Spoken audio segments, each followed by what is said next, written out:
Yeah, hello everyone, Nervin Reacts here, and welcome back to another video. So today we're going to be reacting to the last episode of Extra Credits' Henry Ford series, called A Tragic End. Now in the last episode we already saw Henry's descent into madness, how he had already fired and laid off a lot of his staff and his executives, and the book in the International Jews, which fell into Adolf Hitler's, hands, and yeah, I'm curious to see where this goes from here. Highland Park Plant, Dearborn, Michigan, 1927. The photographer takes the photo, the flash illuminating Henry and Edsel. Hey, have you guys ever wondered why people in old-timey black and white photos never smiled? Well, that's because those types of cameras took a really long time in order to take the photo, so waiting while smiling for it to happen was seen as a waste of time and crazy, so yeah. Edsel Ford as they stand between Ford's old quadricycle and the 15 millionth Model T. They get inside the car with two other executives and drive it in a parade to commemorate the event. But the tone isn't celebratory, it's funereal. No one's talking. Days ago, Henry and Edsel had a massive blowout. The usually meek Edsel had finally taken a stand. To survive, the company needs to move on from the Model T. Sales are flagging, it's boxy and unstylish, barely changed since 1908. Meanwhile, their competitors are now pumping out yearly models and selling cars on installment. Not to mention Henry Ford's anti-Semitic. Now, we all agree with Edsel how the company has to move on from the Model T and innovate with new, better, and cheaper models. That's what many car companies now are doing. BMW, Subaru, Suzuki, Hyundai, etc. But we also have to understand it from Henry's point of view. To him, the Model T was a perfect car, and not just a perfect car, his perfect creation. That was his, that thing there was his greatest achievement, which helped, bring forth the modern era. But of course, even as this is his greatest achievement, he obviously has to move on, no matter how hard it is. Articles have triggered a boycott against the company. With the Model T, Ford had created the modern age, but he increasingly loathes the world he helped make, as well as the son set to succeed him.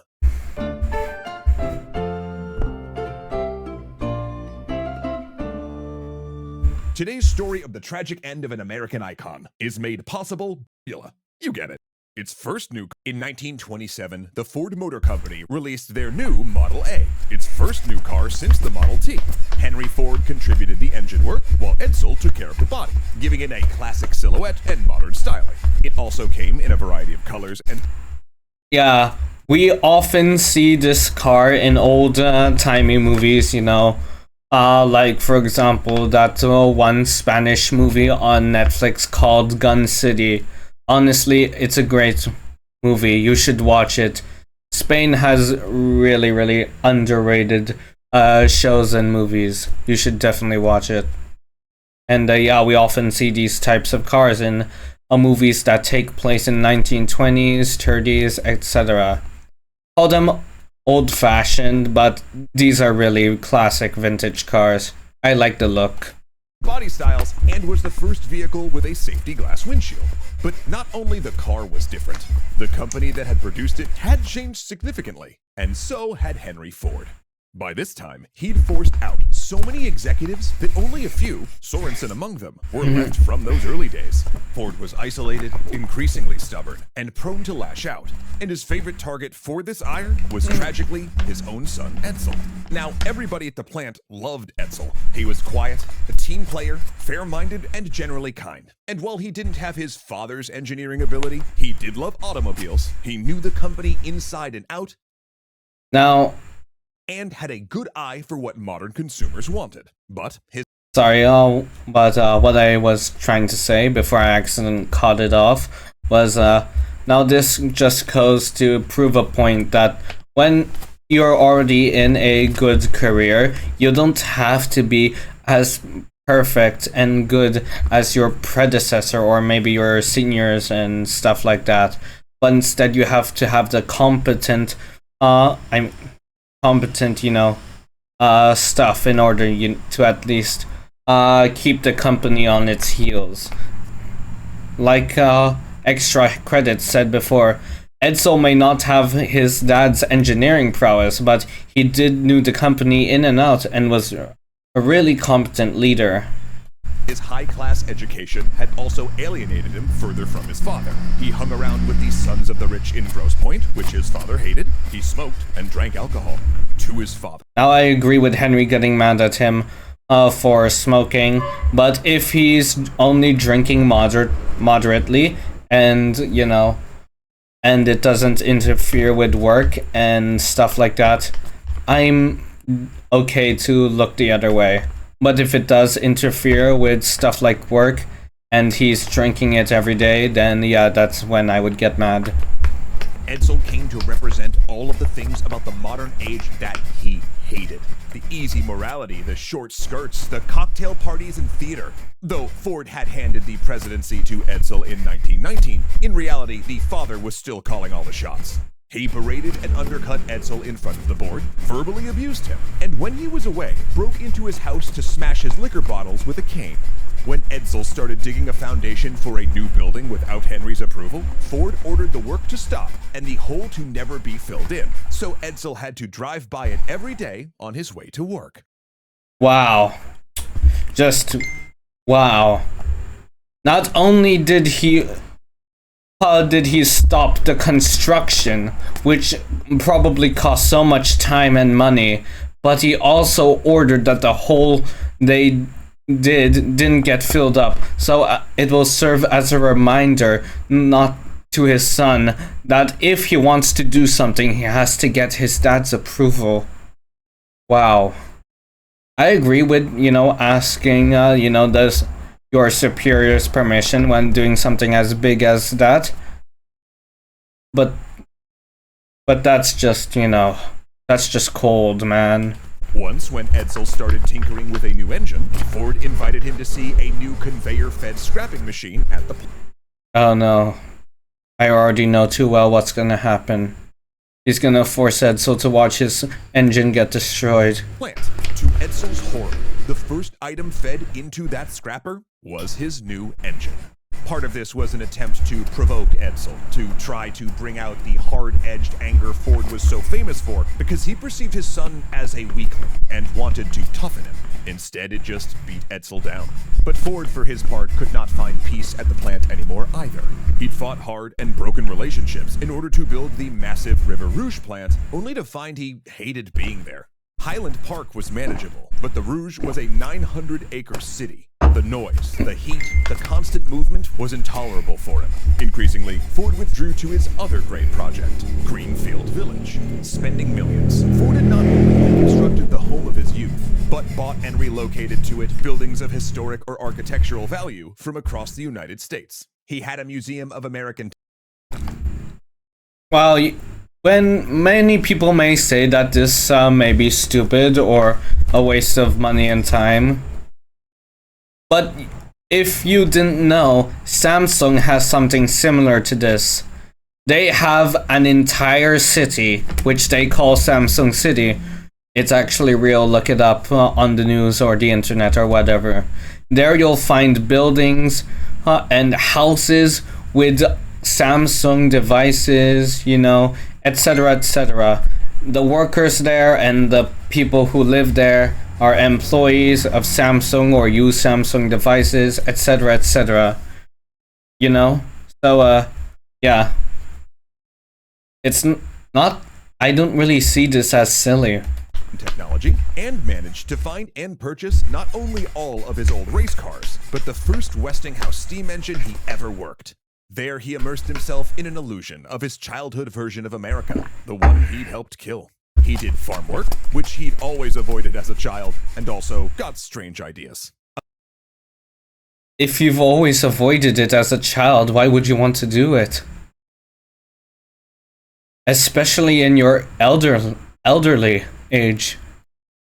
That I will not understand, but I highly doubt anyone else understands. Among the most disastrous of which was Fordlandia, a rubber plantation in the Brazilian Amazon, where Ford wanted workers to produce low-cost rubber while living in an American-style utopian community that he'd personally designed, down to the menu offerings. In fact, Fordlandia was so bananas, we already did a whole series of shorts on it that you might have seen. But Ford was not the only one feeling restless and depressed. Workers at the Rouge began to fall behind and feel the pressure, especially as Ford increased their workload and conditions worsened. And the workers started thinking they needed to organize. But in their way was the one man that Ford did still listen to, Harry Bennett, a former Navy sailor and amateur boxer that Ford had hired by happenstance in 1916. Bennett's first act on appearing at the Ford plant was to get in an argument and punch a man in the throat. As head of the service department, Ford's security wing, Bennett ruled the Rouge. He and his crew, a group of boxers, athletes, and low-level gangsters, spied on employees. Bennett terminated workers for owning a non-Ford car, for taking too long in the bathroom. Famously wealthy, he raised lions for fun and would walk them around on a leash. Okay, as awful and what a douchebag this guy sounds to be, the fact that he has 2 pet lions, that's badass. You can't deny that. To intimidate employees. And if anyone breathed a word about organizing, his goons would beat him in the back room. Things became even rockier in 1929, when the Great Depression caused car purchases to dry up overnight. For the first time, Ford had to resort to massive layoffs, leading to tragedy. On March 7, 1932, 3,000 to 5,000 unemployed workers marched from Detroit to the Rouge in the Ford Hunger March, demanding their jobs back.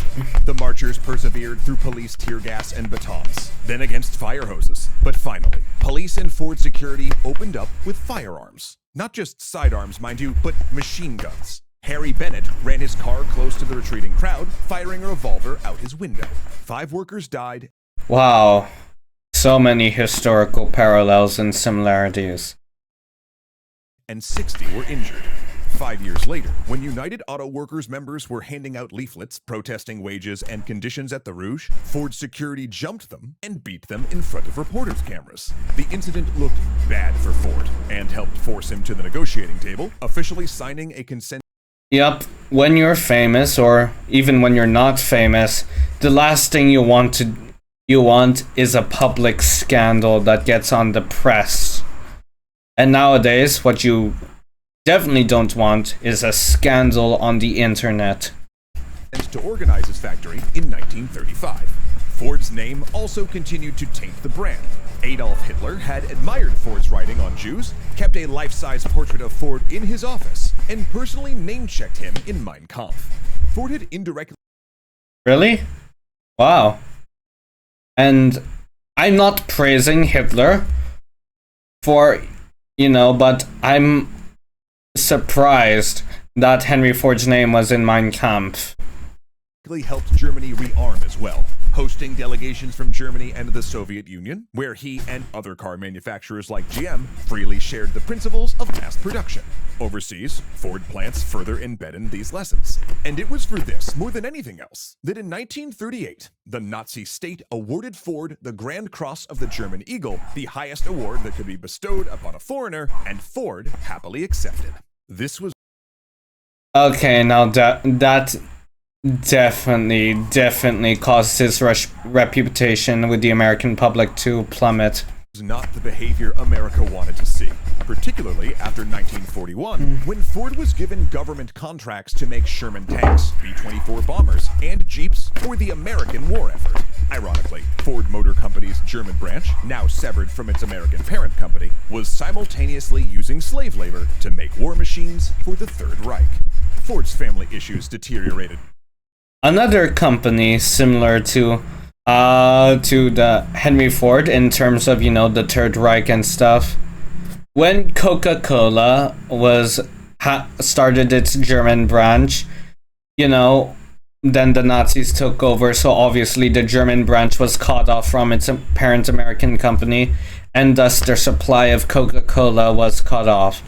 So, do you know what they did? They basically invented a new soda called Fanta, which was supposed to mean fantasy. You're the new fantasy, or Fanta for short. So yeah, that's the history of Fanta soda, made by the Nazis. It as well. He had Harry Bennett spy on Edsel and continued to berate and belittle him. Why was he so weak? Why did he look sick all the time? Some liquor, no doubt. Then, when Edsel revealed that he had stomach cancer, his father didn't stop. This was his fault, Ford said, for poor living. If Edsel would only cut out dairy and exercise more, it would go away. It would not. Edsel Ford, who had loved automobiles since he was a toddler, watching his father test drive the quadricycle, died at the age of 49. Ford, grieving and remorseful, stepped in as temporary president. Yet by that time he was 79 and had secretly suffered a stroke. He did little and was largely a puppet of powerful executives like Sorensen and Bennett. Angry, he forced Sorensen out, only to be confronted by his wife and daughter, who threatened to sell their stock to those outside the family if he did not resign. After trying and failing to make Bennett president, he turned the company over to his grandson, Henry Ford II. And the young Ford's first act was to fire Harry Bennett. Henry Ford died in 1947. At the age of 83, his wife Clara and a longtime friend... I wonder if Henry's grandson, Henry II, was just as competent as his father, Edsel, or as his grandfather. Likely his mistress at his side. During the public viewing, 5,000 people passed his casket per hour. Then they explored the rest of Greenfield Village, America as it once was, and reflected on the brilliant, complicated, and frequently terrible man who had changed their country from these farmhouses and dirt streets to the world's foremost economic power. A boy who hated horses. Ford's story is an excellent reminder that there's always multiple facets to historical figures. Heck, when I learned about Henry Ford in school, they never included any of the darkness of his later life. And because we believe that that kind of context is important, we are super grateful to platforms... Yeah, most history lessons would often leave out the bad parts of iconic people from history that are on a good side so as to not tarnish their reputation. Like Nebula, for ensuring that even if our episodes get demonetized on YouTube... Yep, here's the ad. If you want to watch the ad, you can, but I'm not gonna watch the ad. So, yeah. So this was Henry Ford, a tragic end. It was tragic indeed. And, yeah. But we cannot deny the impact he had upon the world with his innovations in the car industry. So, yeah. I have nothing really else to say, so, yeah. Also, if you hear a flapping noise in the background, sorry, I'm fanning myself with a piece of paper because it's just so hot. Anyway, that's all I have to say. If you like this video, please hit that like and subscribe. Check out my Facebook page, link is in the description. So will the link to the original video by Extra Credits. Go check them out, they make amazing content. Anyway, that's all for tonight. I'll see you guys next time. Bye!